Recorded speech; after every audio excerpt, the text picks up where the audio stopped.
Hi, good morning to all the participants of this international conference.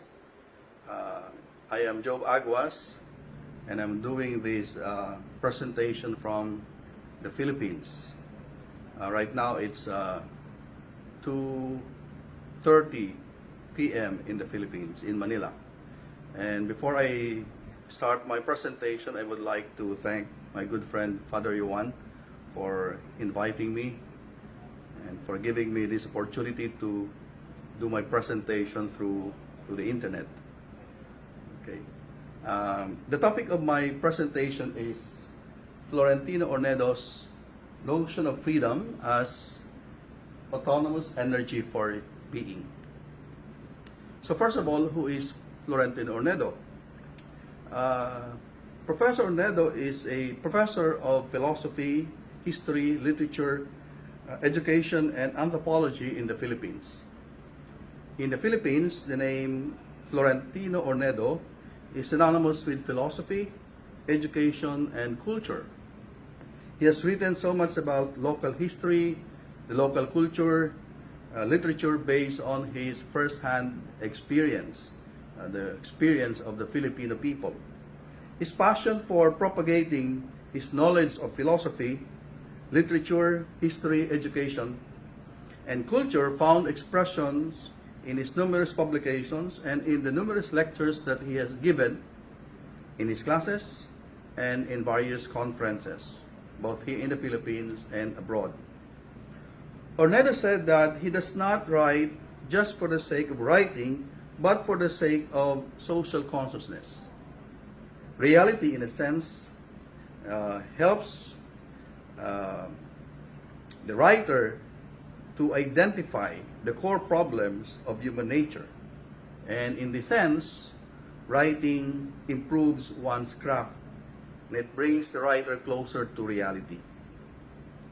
So reality, in a sense, according to him, empowers or helps us to empower our social consciousness.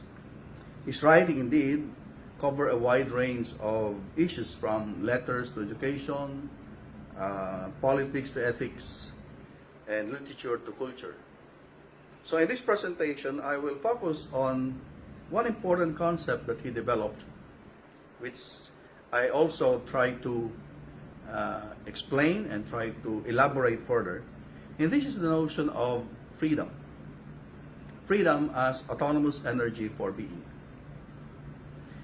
There are many notions or ideas or concepts of freedom, and every notion carries within itself a particular perspective or a particular context.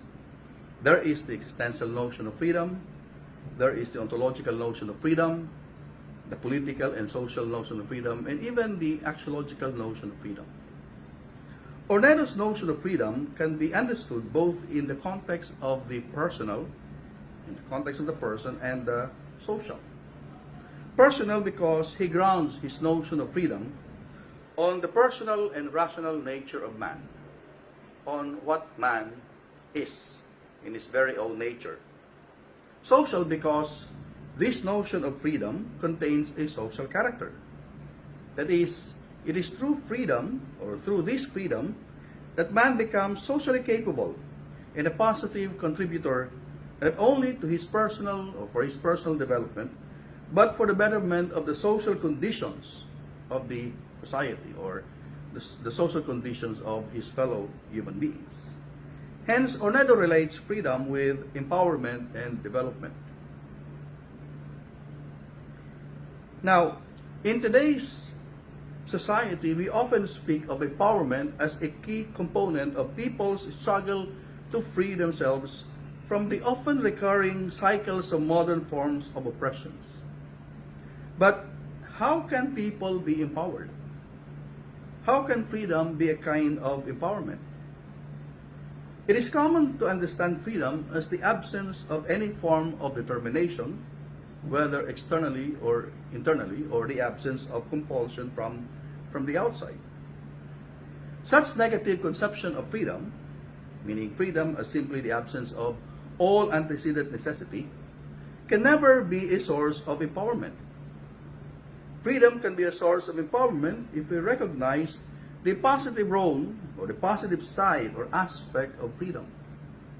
If we recognize it as a positive force in the world, as a real agent or the cause of something, or the cause of anything, the cause of a positive change in the world. But the question is, how can freedom be positive, or in what sense can freedom be positive? It is where the notion of freedom of Hornedo takes off. In his book entitled Power to Be, Phenomenology of Freedom, Hornedo defines freedom as a kind of strength, a dynamic capacity, a power to be, a kind of autonomous energy. This power or capacity makes action, especially for development and justice, social justice, possible. Freedom empowers the human person. It capacitates him to develop himself. To be able to grow and develop, one must be free.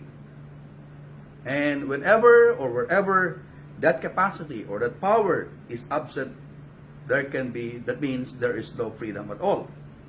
And where and when there is no freedom, there is no development or advancement either of the person or of the society.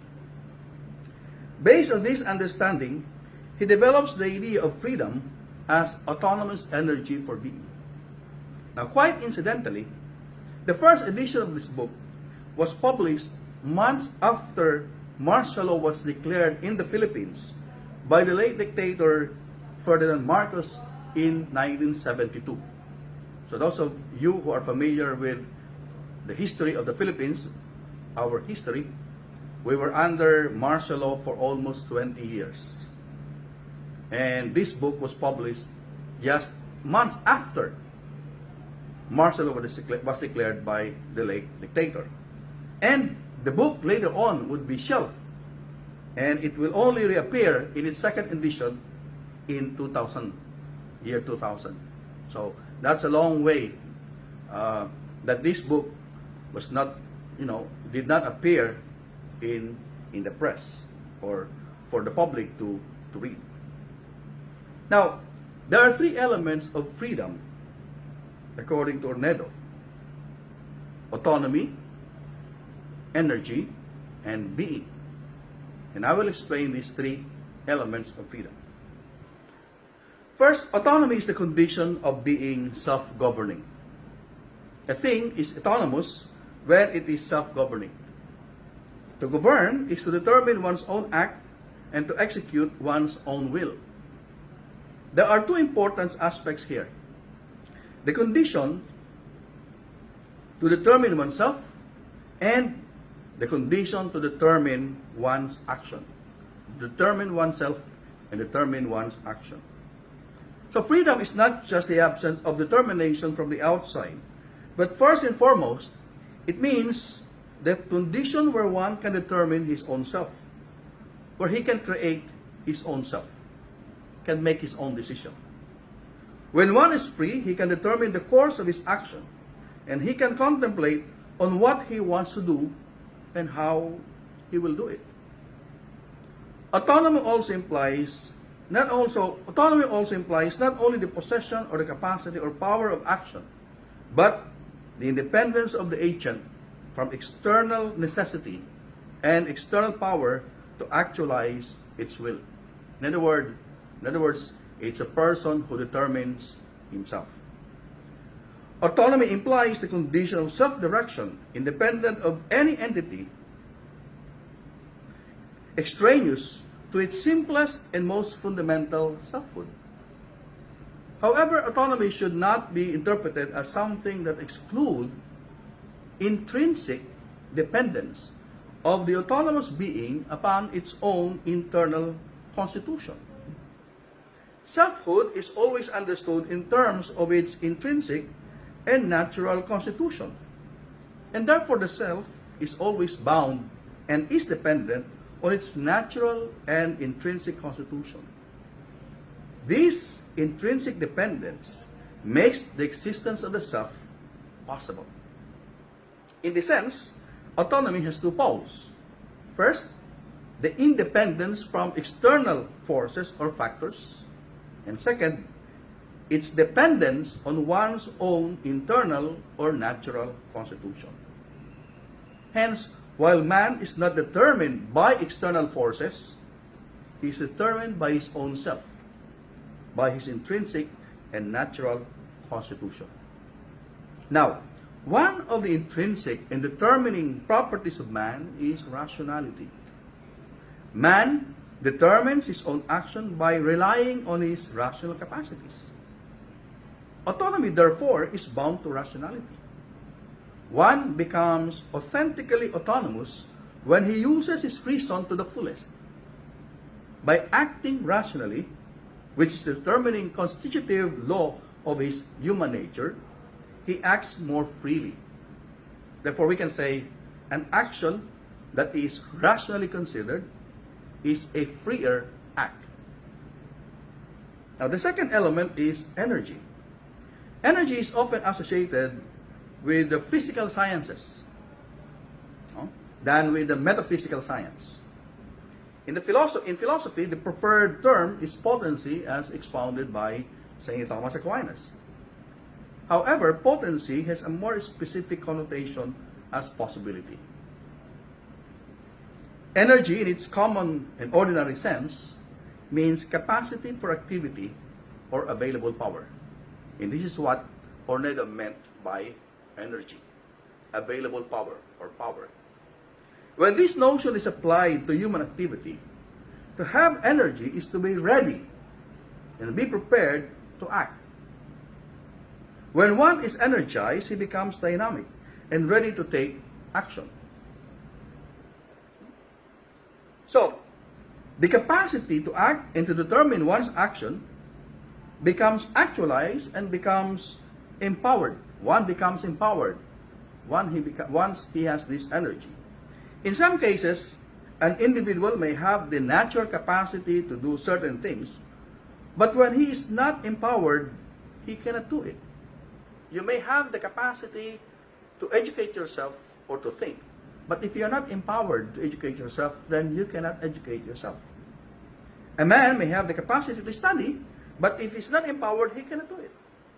So, with energy, freedom becomes a dynamic force, not just a static capacity. This notion of energy as a dynamic capacity for activity or available power is more related to the notion of autonomy as rational self-government or self-determination.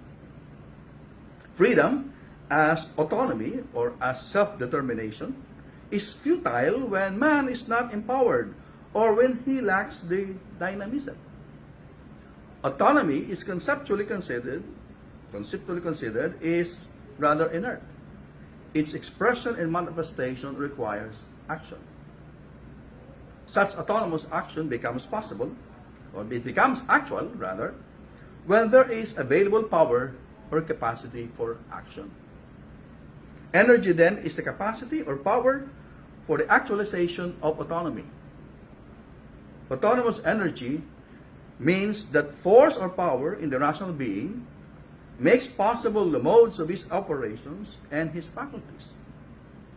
So, broadly, energy can be applied to that power in the rational being, which makes possible the operation and actualization of its faculties and all other possible modes of beings or other possible operations.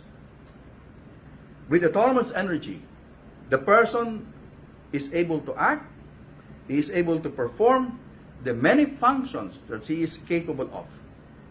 He becomes dynamic and active. Autonomous energy, therefore, is that power that precedes every action. It is the power that sustains it. It is the available power that is at the disposal of the operations of the mind and its various instrumentalities. Now, the last element is being. Now, being, as used in philosophy, appears to have at least two distinctive modes of usage, or two meanings, at least generally. The substantive and the participial. Now, in its substantive usage, being is used as a noun, and it is synonymous to what exists or to that which exists or that which is in any way is, meaning it is already a completed being. On the other hand, being used as a participle refers to the act of existence. In the first meaning of being, something is already finished, and its essence is somehow already determined and done. This notion of being cannot be applied or can't be applied to objects, to those whose essences are already secured, are already completed. This is similar to what Sartre called the en soi, or the in itself. This notion of being cannot be applied to freedom, because there is no freedom that we can speak of with regards to beings that are already determined, like objects. Okay? So, the latter sense of being, that is, being as act, is what we refer here and what we apply to freedom. So that is the meaning of being that Hornedo uses in his definition of freedom. This participial sense is the more dynamic meaning of being. It means something is not yet finished, and that it is still in the process of becoming what it can really is. And this is related to Heidegger's notion of being as the being of the Dasein. Man as Dasein is not yet finished, it's not yet complete. It is in the process of actualizing itself. So, man's being is not yet completed or finished. Man must develop and actualize himself to become the being or person that he can be. Thus, to be free is to become, and he can only be the being or human individual that he can become when he has the autonomous energy to become. Thus, to be free is not to be static or stagnant, but to be dynamic, to grow, to develop, to reach a much fuller existence. Now, to conclude, for Hornedo, freedom is not just free volition of the will or the independence from external factors. For him, it is a power to become somebody, the power to actualize oneself. So if we're going to summarize this notion of freedom, it would be that freedom, as an autonomous energy for being, is a dynamic capacity or the power of the human person to develop himself, attain a higher level of existence, personally, socially, politically, culturally, religiously, or spiritually, and execute his own actions through his own determinations based on his rational nature. And when we interpret freedom this way, freedom can be positive. It can empower people. It can empower society. Thank you very much.